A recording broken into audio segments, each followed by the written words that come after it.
第3章、剣友領海の交通。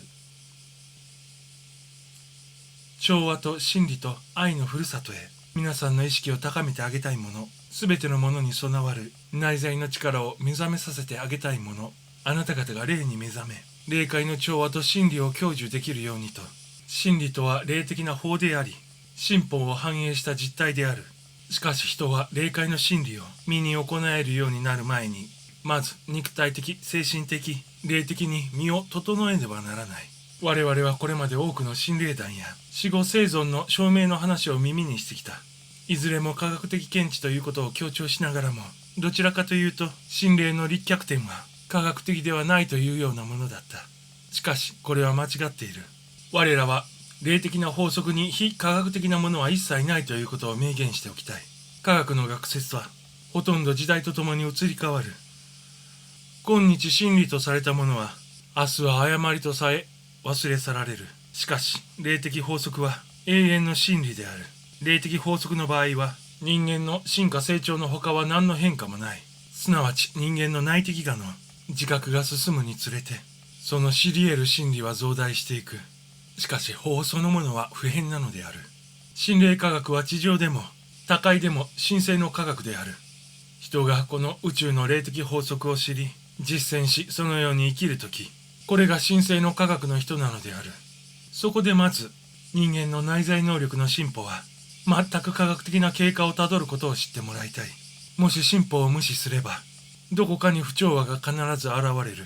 もし進歩を学んでこれを守り、また内在の霊の命ずるがままに一歩堅実に前進を続けるなら、人は必ずや内部にある深遠な知恵の泉を掘り当てることになるのである。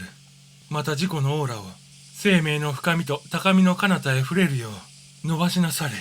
深みということを申したことがあるが、これは注意なされよ。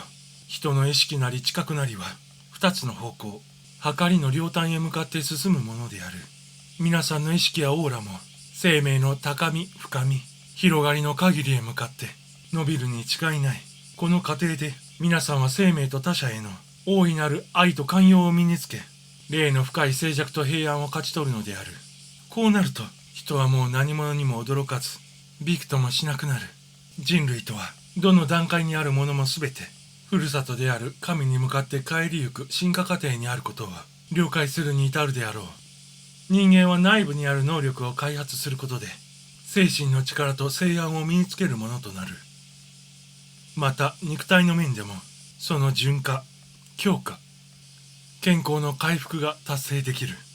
心臓チャクラから信仰が流入し、肉体、エーテル体、霊体、精神体、天上体の全媒体を貫流して、全てが強化され順化される。このことは科学的な事実である。霊的な人は虚弱ではない。霊的であるとは神経質なことと考えてもらっては困る。